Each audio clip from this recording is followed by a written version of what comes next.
Well, thank you. And also thank you all for coming to the meeting this morning. We have about 300, looks like just a little over 300 in attendance, and that's pretty exciting when you look especially at some of the challenges and look at what a tough winter we had and what a tough fall. So it's great to have all this excitement and enthusiasm and interest in wheat. I also want to take just a minute, and I'm looking at the door because I think Debbie is coming to the doorway. I'm hoping Debbie's coming to the doorway. She's in the back. I want to thank Debbie. Debbie has joined me.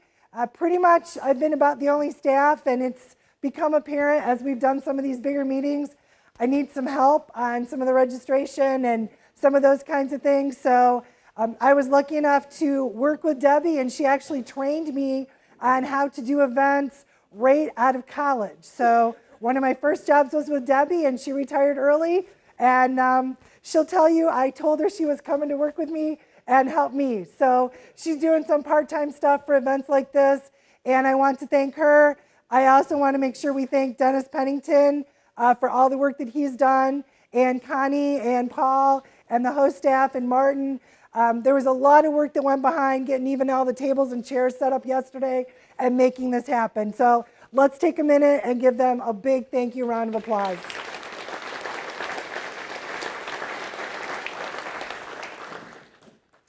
With that, I'm going to jump right in and talk a little bit, and we have a couple presentations to do on our report. Also, for a handout for my presentation, you have the brand new annual report in your packets. So if you want more details and more specifics, it's all written out there and published in the annual report, which is in your packets. It's the nice gold look, the nice gold publication. When we start out and just look, want to give you some numbers and a little bit of history when we look at yield and look at production in the state. Definitely we've had some good years looking at our average, kind of topped out with 89 bushels per acre as a state average.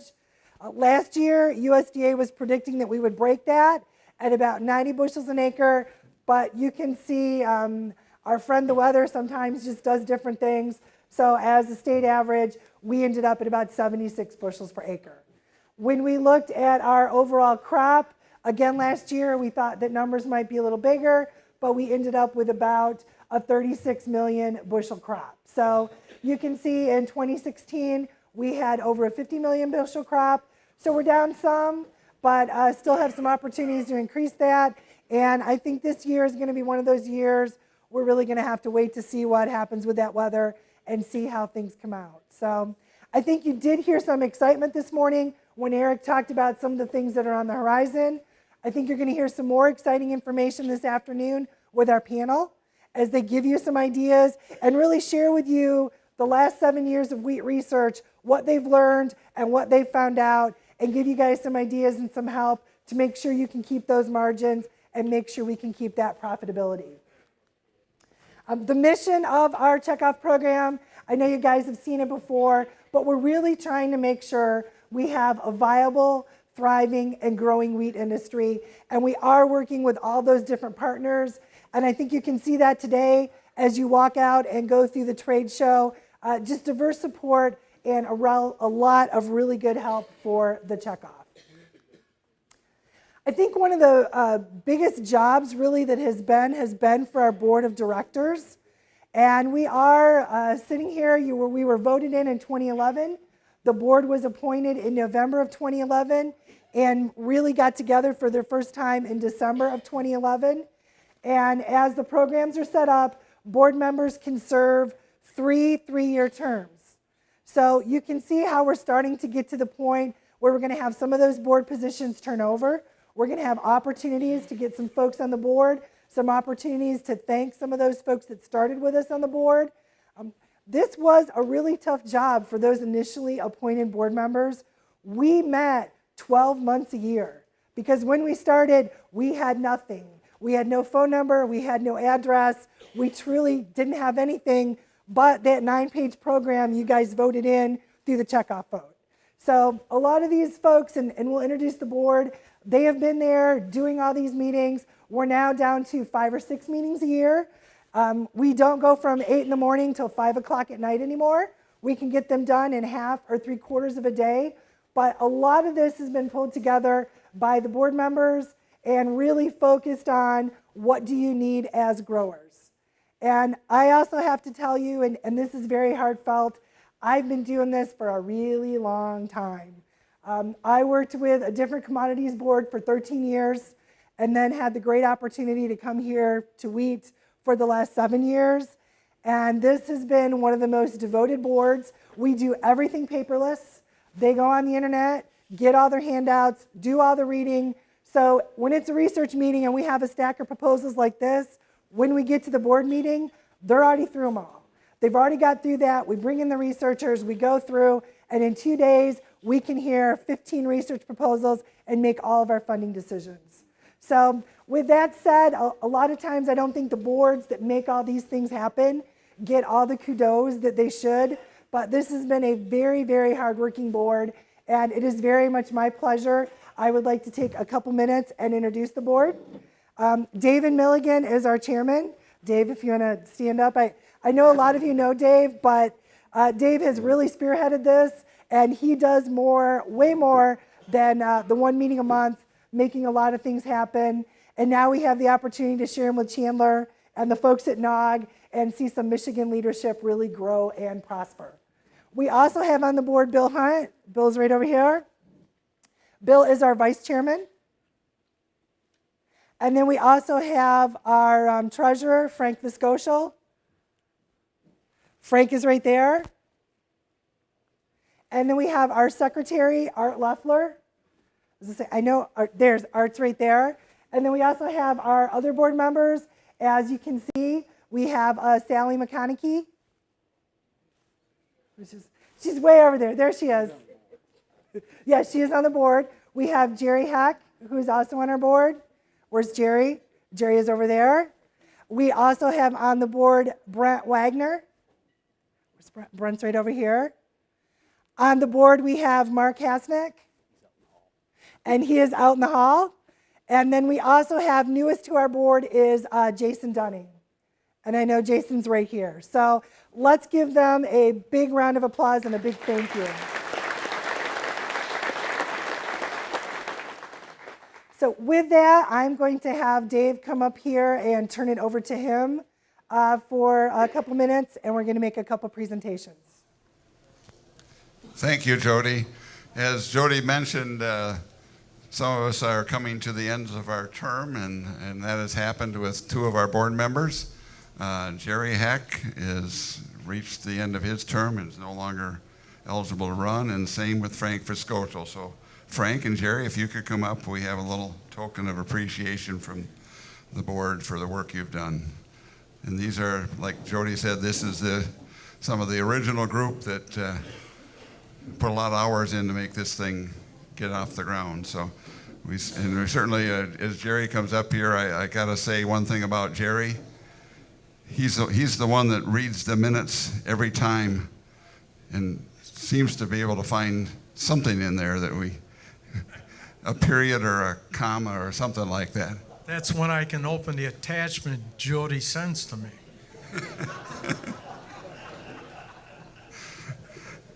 Anyway, Jerry.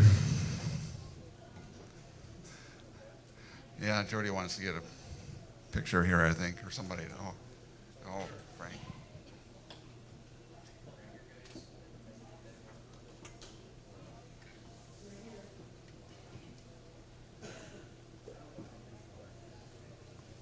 Thanks again, Jerry, for all you've done. How about a round of applause for Jerry?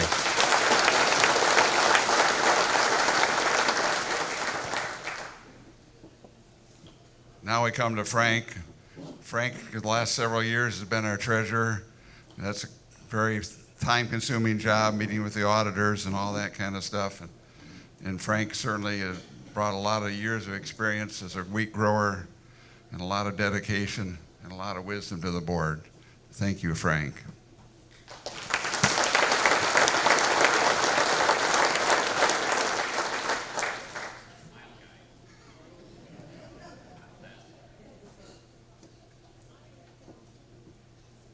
We got to practice that, Frank. I don't know. We're not.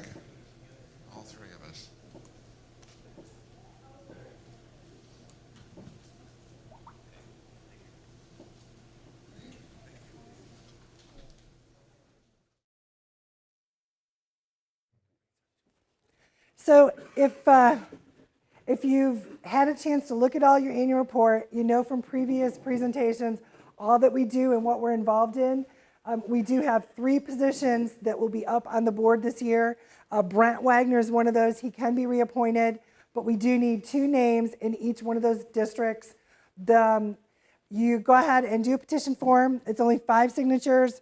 Turn that into me, fill out an application that goes to the governor's office, and then the governor makes the appointment. So if anyone is in any of these districts, 3, 6, or 8, you can see the graphic up there, and you have an interest in being on the board, or you want to know more about being on the board, ask one of the board members, or come and talk to me, and we will get you more information and let you know a little bit more about being on the board. But it's a great opportunity, and I don't know, is it most fun? You always get to tell me what to do when we have the board meetings and give me a big to-do list before we meet again. But great opportunity, and we are always looking for growers. If you're interested in what's on the cutting edge, what can we do for research, that is really where our focus is. These are the areas, I'm not going to talk a lot about them. Research, that's our number 1 priority. We also look at production issues, some of the crop insurance issues, equity on the farm, education, communications, meetings like this. We also do a little bit of promotion and a little bit of market development. But by far, our big focus is research. This is just a graphic by percentage of where those budget funds go. When we look at research, it's usually about 58 to 62% of the budget is spent on research. So definitely our number 1 focus. Then the next 2 things are part of our events, which is this and the Summer Field Day, and then also some of the sponsorships, memberships, and then some of our communication. But this is really where we're focused. And when we look at research, it's not just the projects that we do. When we look at research, it's also the people. When the checkoff got started, we came in, we met with researchers and said, what ideas do you have? What wheat research would you like to do? And it was just a big open discussion. So we got some research going and then realized, hey, you know what? It's great that we have projects, but we need boots on the ground. I think that came right from the board, that phrase, boots on the ground, that's what we need. So we had the great opportunity to partner with Michigan State and to add Dennis's position. We had a great opportunity to partner with Crop Improvement, several of the millers, and we were able to support Eric Olson early on when he began his wheat breeder to show MSU that we had funding for the position and some startup funds to get him going. And then also we've had the opportunity to work with Martin. So I think with that, I will turn it back over to Dave. And Martin, don't go very far. You might want to head up a little bit. I'm going to turn it over to Dave and have him make another presentation. Well, some of you have been around as long as I have, and some of you have been around longer than I have. But back before there was the Michigan Wheat Program, there was one person out in the field that was very instrumental in what was happening in wheat. A lot of test plots. He was a go-to guy for wheat, and that's Martin Nagel-Kirk. Martin called me here a couple weeks ago, and he says, before you hear the rumor, he said, I want to let you know I'm retiring at the end of March. So that's the bad news. I guess the good news is that Martin's agreed to continue to do some work for us part-time. That we'll fund with your checkoff dollars for the Michigan Wheat Improvement Program. But Martin, come on up here. We want to certainly say thank you for all you've done for the wheat program in the state of Michigan.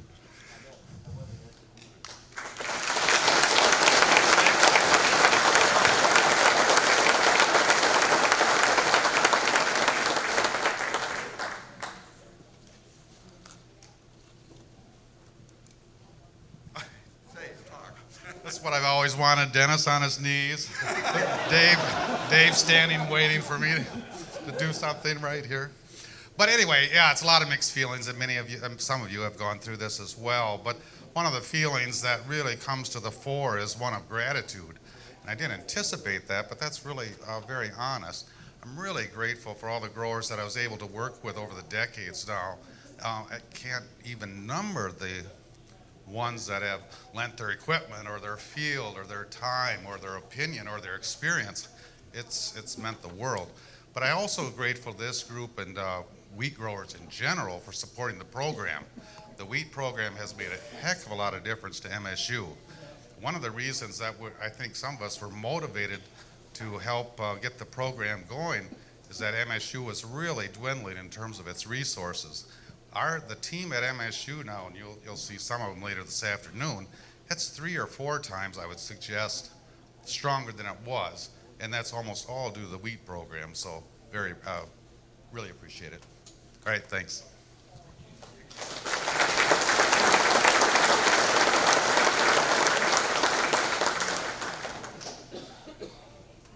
Thanks again, Martin. Yes, and thank you, Martin, because you got me inundated from the beginning and what we needed to do for meetings and what the expectations were and how to hit the ground running. So it's been great to have Martin as a resource and excited to keep all this going and keep all this wheat work moving forward. I'm going to go through a couple things pretty quick. You can see research definitely a focus. I'm not going to take you through all the categories, but certainly when we look at what the grower dollars have been able to do, 100 projects totaling about $3 million in 7 years, that's really made a difference for the industry. And I think when you hear the presentations this afternoon, that panel discussion with the researchers, I think you will see and you will hear some of the things that we get to hear as the board when they come in and do their reports in August. I think you know about the information and the website, the newsletter. I want to make sure you know the date for the summer field day, and I know Dennis has had that up and shared that with you. But also after today, if you're wondering, boy, you know, I heard Chandler say that. What was that export number? These are all taped. So we got our 2 microphones. We're taping it. We'll turn this around. We'll put all this on the website. So you'll have every presentation. You'll have every handout. You'll have all the slides right there, and we never take those down.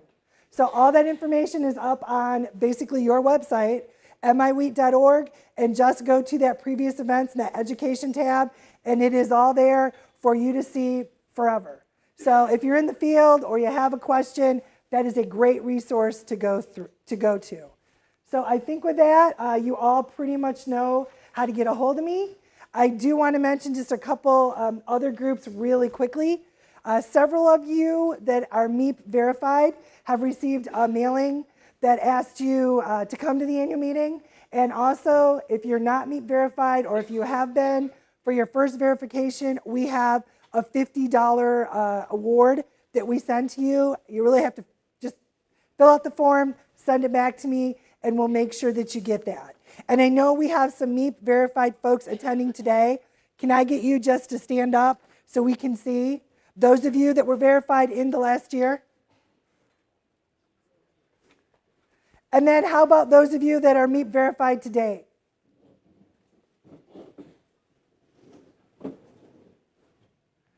That is awesome. Give yourself a round of applause. That's wonderful. And with that, we also have some yield contest winners through NOG with the National Wheat Foundation. There is a wheat yield contest, and we do have some of those winners here today. I just saw Jack. I know he's here. Jack Enderly, will you stand up? He was one of our wheat yield contest winners. Congratulations. Good job. Good job. We have Cliff and Blake Gordon with B&C Gordon Farms. I know I saw you come in. There you are. Good job. Congratulations. And we also have with us today Dwight Bartle. Right back there. There's Dwight. Congratulations. So with that, I am going to go ahead and turn it back over to Dave. But congratulations to all of our winners. And really, when you think about it, think where we were 6 years ago when we had our annual meeting and we had almost 200 people in attendance and we had no award winners to announce because we just weren't that far yet as an organization. So congratulations to you, and I'm going to turn it over to Dave. How about a round of applause for all Jody does for us?